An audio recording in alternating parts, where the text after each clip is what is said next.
to come to Sastanak for him, he always talks about things that keep him up at night, which I think is kind of cool. And today he's going to talk about behind the scenes of what the founders actually do, and the behind the scenes of him running and building Productive. Please welcome to the stage Tomislav.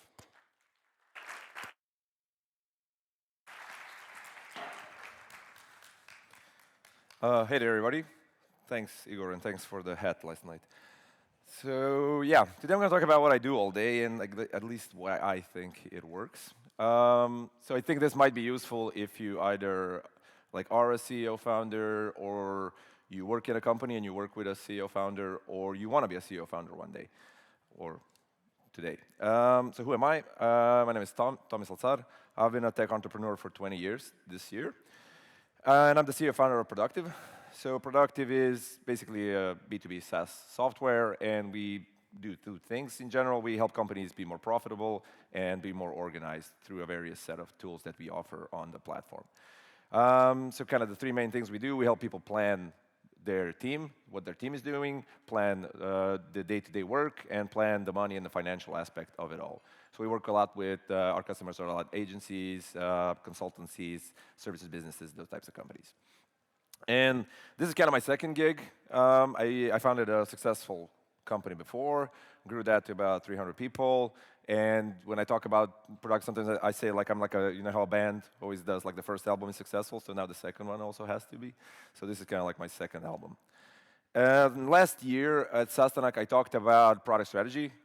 This was the talk. It was called "Is Your SaaS Business a Feature on Someone Else's Roadmap?" And I talked about this because there was something that was on my mind at the time. And usually when this year, I want to talk about something that's been on my mind lately. And I don't know, like 4 years ago, we were about a 20-person operation. We're a bootstrap business, and fighting with much larger competitors in a objectively crowded market. And now today we've grown. We're about 120 people operation right now. We're still a bootstrap business, and with big plans to kind of scale further. So yeah, so lately on my mind actually has been what should be my job in this business, in this enterprise. And kind of I thought about it. So I asked my non-IT, my non-SaaS friends, people that are from other spheres of life. So what do you think I do? Like they all know that I kind of have this business and that kind of I work. But what do you think I do? People that are teachers or work in a hospital, friends. And I sent them a poll. Like because what you do when you want to get someone's opinion on something. So in Croatian, this means, what does Tomislav do at work all day?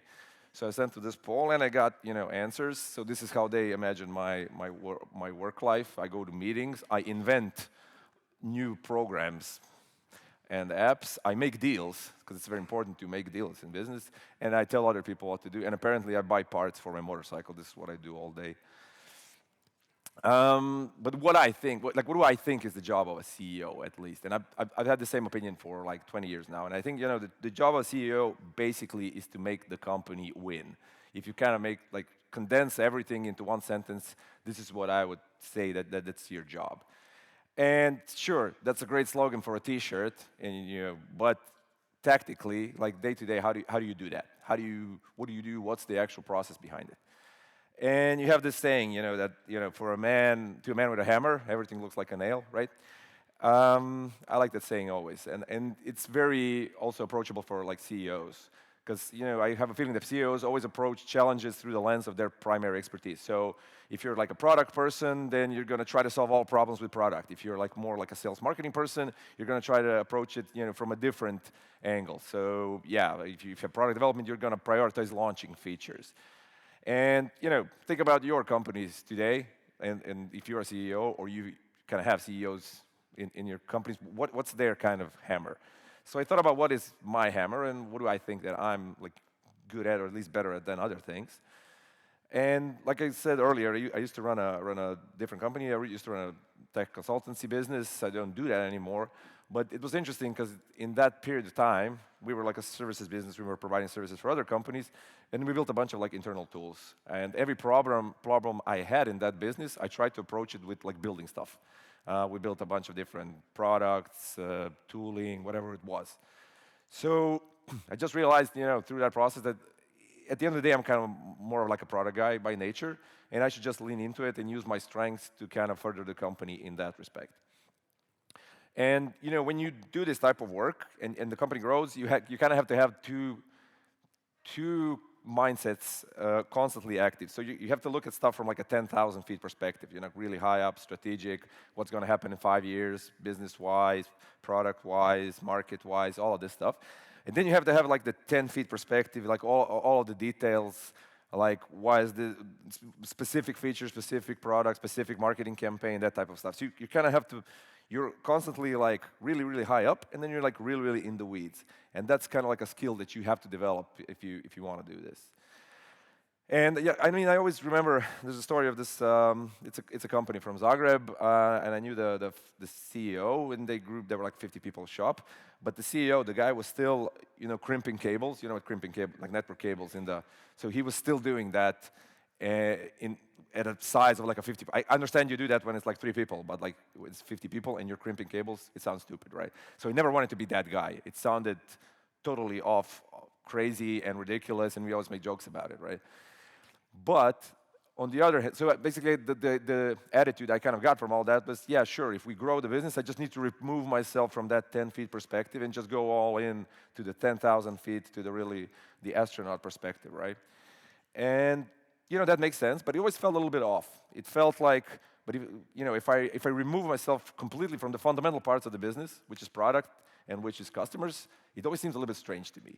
Like, why? If that's the most important thing, why am I removing myself from that? And most SaaS businesses are either product-led, so the product kind of actually sells, or they're sales-led, so the sales team approaches customers. It's kind of two different approaches, but in the end of the day, I would argue that the product is still the most important part, because you can have the best sales team in the world, but if they don't have a product to sell, it's not going to work long term. So I just decided not to do it. I decided to kind of try and remain as close as I can to the actual 10 feet perspective.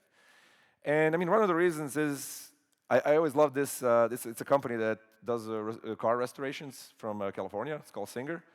And basically, they take the old 911s from the 80s and 90s, which everybody loves, and they restore them, and they make them, pristine and perfect, and put in great engines and stuff like that.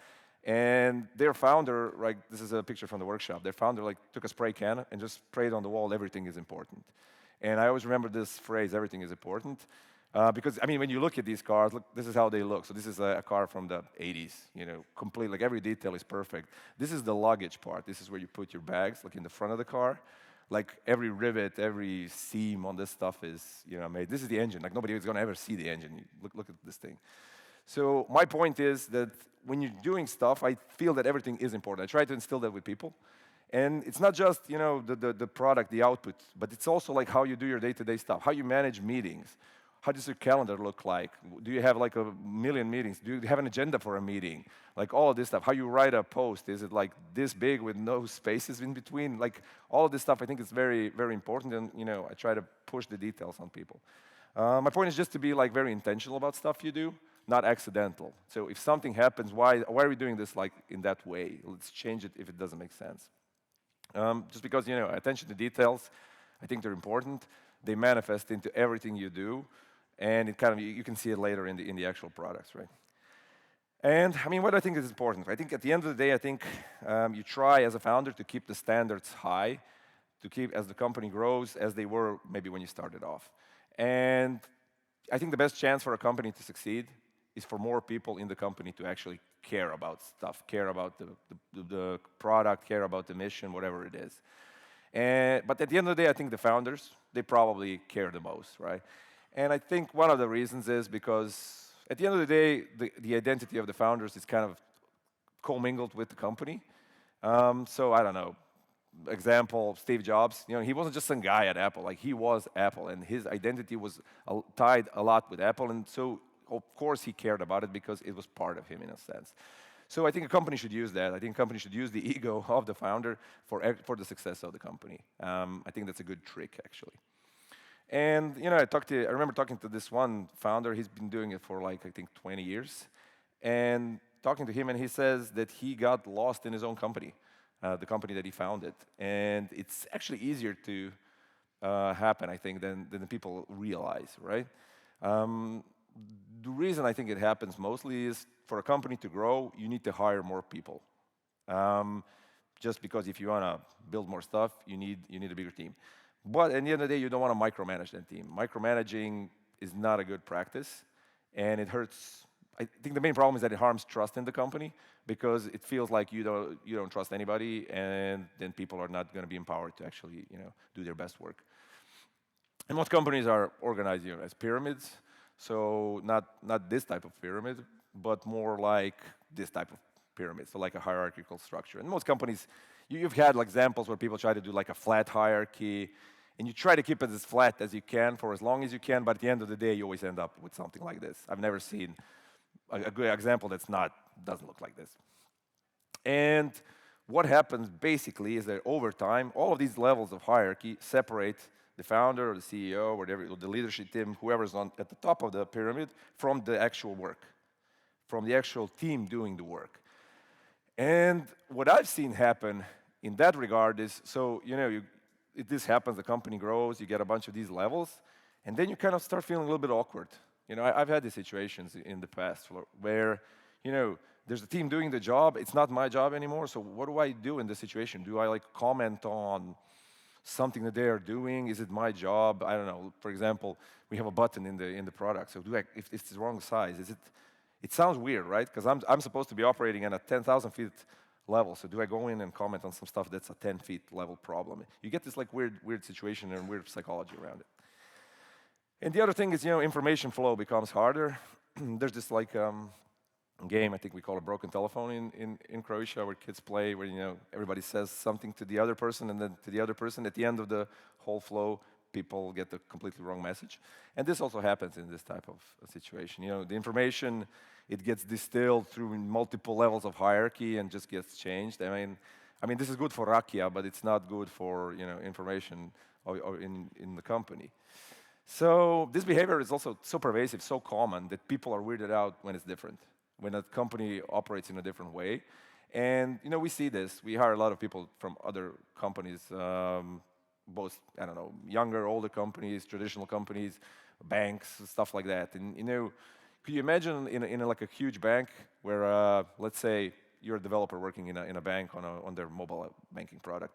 Could you imagine, the CEO of the bank coming up to that developer and asking him, "Hey, why is our payment order screen slow?" It's so weird, right? It would be very weird for the developer, for the person working in that, and that the leadership of the company cares about the work and the product that company is producing. So is that micromanagement, or is it an executive trying to make the company win? I would argue it's a little bit of both, if we're being honest. It's only a question of when is it necessary and when it isn't. And it's a whole balancing game that you're trying to run as you do this stuff. So at the end of the day, I think leadership should care a lot about the actual work, the design, the details, because the other side of that equation is if they don't care at all, right? So you have a leadership team that doesn't really give a shit about the products or the customers, or if they're happy, if they're not, because then they're optimized for other stuff, like cost or low quality. They're optimized for quality, not quality, basically. They're optimized for them being popular on LinkedIn. I don't know what they're going to optimize, but they're not going to optimize for what's important to the customers. So what do I try to do, at least in my day-to-day work? So I try to be as involved as I can in two things. That's product and customers. And I do basically four things all day. I review work, I ingest a lot of information, I try to speed up decisions, and I insert risk into the business. So when we're talking about reviewing work, I kind of see myself as an editor, like an editor in a magazine, a position similar to that. And I review a lot of stuff that we do, like the product, I review a lot of marketing, I review general strategy, that type of stuff. And in that whole process, I've tried to train myself to be like a respectful asshole. So this is actually what you get when you type ChatGPT, generate picture of a respectful asshole. This is how AI thinks that these guys look like. Why an asshole? Because at the end of the day, you're constantly commenting on other people's work. You're not actually producing anything yourself. You're just, oh, you should do this better. This is not good. Da, da, da. And you know, it can come off a little bit assholeish. But on the other side, if you do that respectfully, people actually like it because they get feedback from somebody who has experience, who has a different perspective, and they can kind of improve their work. So, you know, this is a skill that I've needed to acquire over time. The respectful, not the asshole part. So for example, I don't know, every Tuesday I have a 30-minute session with like every single product team in the company. And it's an opportunity for some face time. We go through whatever is important to them at that position, and we kind of review stuff, and that's how I do it. In these meetings, I don't want any fluff. I don't want any polished presentations. You know, I want to see, show me the Figma, show me the feature that you're building, what's the marketing copy, oh, this feels good, this doesn't feel good, that type of stuff. And so I don't want any distilled stuff. I don't want any of this. Just give me the raw, the whatever is. Don't prepare anything. Like, let's go into the weeds and try to figure it out together. Give me that moonshine. The other thing I do to be able to actually kind of be useful for this stuff, I ingest a lot of information. So I try to get as much direct information as possible. I think asynchronous communication, I think Amir talked about this also yesterday, it's real good, is very important. Written communication, basically. And this would have been impossible to do 10 or 20 years ago because you didn't have the tools and people weren't, everything had to be a meeting, you had to meet somebody, you had to go somewhere. Right now you can kind of, with written communication and even with AI, kind of summarizing it and give you these pieces of information, you can ingest a lot more information than you could before. The third thing is just speeding up decision making. Because if you're a founder at a company, you have one characteristic that people should use, and that's that you've been here from day one. So you have a lot of history that you know happened, and you can be helpful. And you also have a lot of knowledge, but you also have a lot of authority. So you can just speed up stuff. Just, hey, we need to make a decision. Hey, you make that decision, and that's it, right? Not a lot of people can do that inside the company because then they're kind of maybe in certain situations taking too much responsibility on themselves. You're the person with the most power to do that, and you should use it. And fourth thing is just like inserting risk, which is basically just motivating people to try stuff they wouldn't dare. Because if the founder doesn't insert risk, then let's try this thing. Yeah, it might work, might not. You're going to be you're the one that should be the main person to try to do that. Because other people, sometimes they might be willing to take a risk, but you have the ultimate authority to do that. So yeah, I mean, I've been kind of like trying to do this in my mind for the past couple of years. I thought I made this stuff up. I thought, oh yeah, I'm so smart, great. I'm figured out how to run this. And then I read last year this piece by Paul Graham from Y Combinator, and he's been talking about like Airbnb and their operating model and how they've been doing it. It was very similar to kind of what I had in my mind, hyper involvement with the product, straight decision making, blah blah blah, all this stuff. And I was glad that that I could see that I'm not crazy. But there's a problem. Like, what are the problems with this approach? Well, you have two main problems with this approach. One problem is your team in this approach, and the other problem is you as a founder, CEO, or something like that. And with the team aspect, the problem is that people need to get used to working with people, leadership, with executive positions. So because you hire somebody at a company and they look at you as like this, I don't know, person on a hill, right? Am I supposed to even talk to this person? You have this big divide, and the bigger the company is, the divide is bigger, right? So you have to get people relaxed so that you can actually collaborate in a more normal and humane manner. They need to get used to working with people who have, stripes, the general, or whatever we call it. So that's one thing, I try to work with people to get them relaxed about that. The other thing is that I've noticed this a lot. People think they're wasting my time in a lot of situations. So, I didn't want, I was so embarrassed to ask you about this because I thought I'm wasting your time. And at the end of the day, this is kind of like my job is to make the company win. I said that earlier. So if what you're approaching me makes sense, and usually it is, people rarely come to me with stupid questions. So, that's my job. So feel free to use it, right? But you have to get to that point that people actually, yeah, okay, sure. And you tell them that, and they still don't get it. But the bigger problem, I think, is you, if you become the problem. And, you become a problem, like if you become like control freak. So now every single detail, I have to be involved in everything. I have to control everything, that type of like weird psychosis situation. I'm the only person who can solve this or whatever. I think the other thing is also like in racing, when people crash or like fall off a bike, they would say they've run out of talent.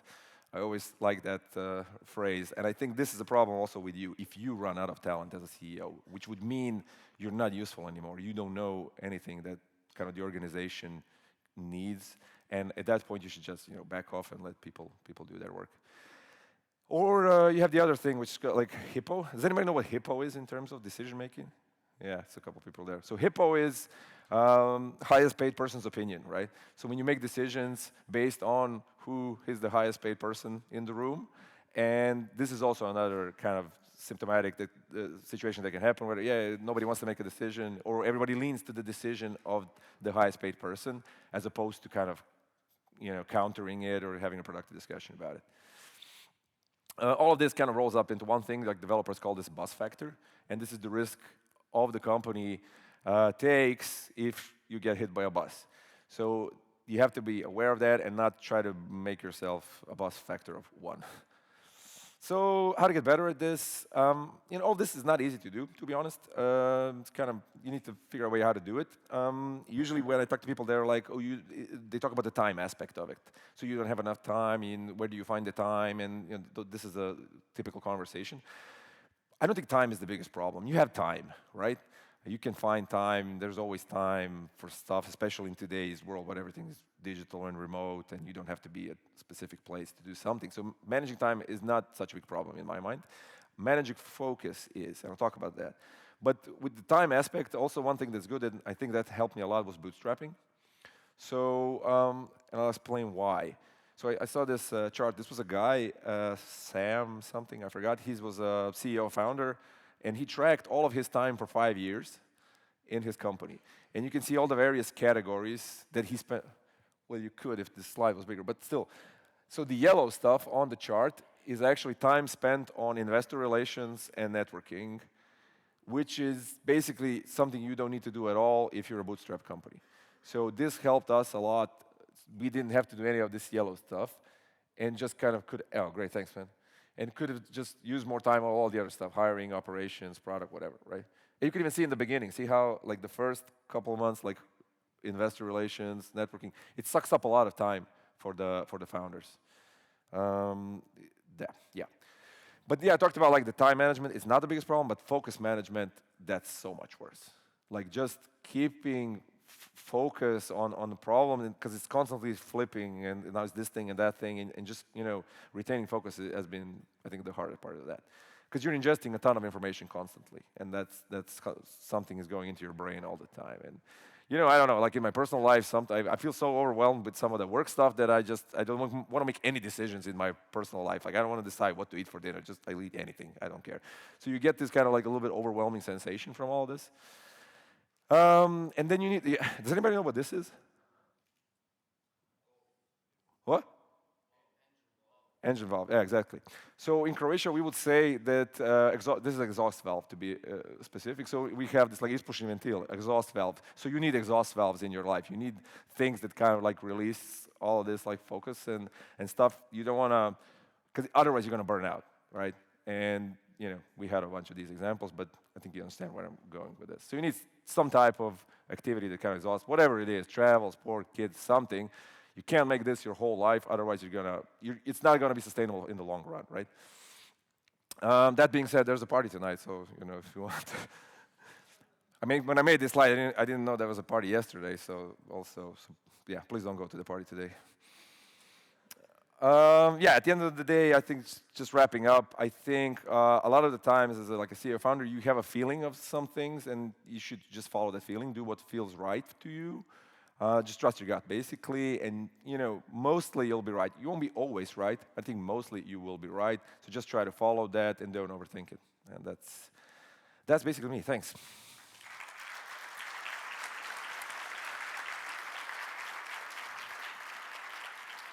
Are we going to the Q&A or what? If somebody has anything.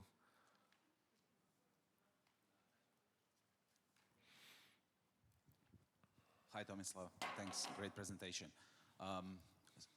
What would you say if you, as a founder, get an advice from someone that tells you, okay, so in order to scale the company, just hire great people, let them run the company and step away. What would you say to that advice or to that person? And why?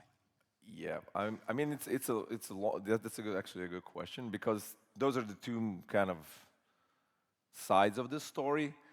I think it depends on who are the people and what does the transition look like.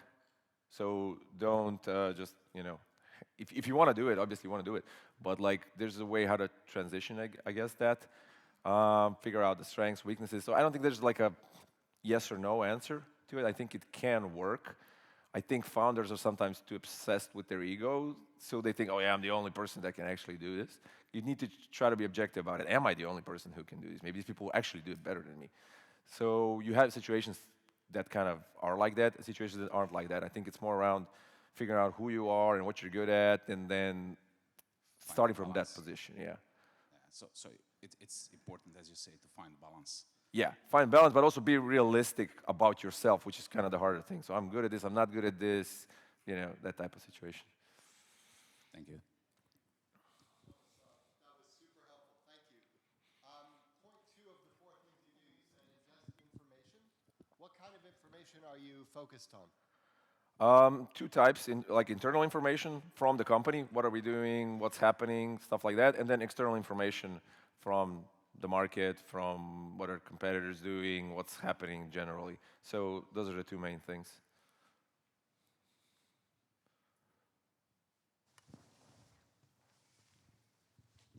Thanks for sharing everything. In case you, hopefully not, but get kicked by the bus tomorrow, what would be an effect on your business? That's a good question. I think the business is big enough now that I can get hit by a bus. I'm actually trying to imagine it right now, but sure. I think we have like a really great leadership team, great management team. My co-founders, Jan over there. I think everything would be fine, to be honest. I mean, obviously I'm contributing to it, but it's not like the business would die. It's not a situation even close to that, right? So that's what I think. I don't know. We'll see. Please don't kill me, Jan.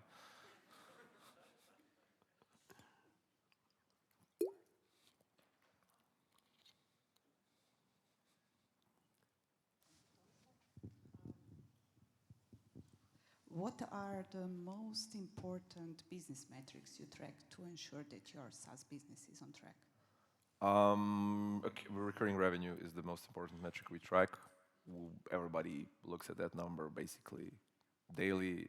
We have in the office, we have like one of those boards that basically shows that number. It's the main slide when we do all hands. That's the first slide we showed everybody. So yeah, that's the main proxy, because I think recurring revenue for a SaaS business is a proxy to everything else. It's a proxy to sales. It's a proxy to retention. It's a proxy to, yeah, those two main things, sales and retention, which is kind of then trickles down to everything else, the product, the success, customer success, that type of stuff. All right. All right, thanks everybody. Give a lot of applause for Tom. So-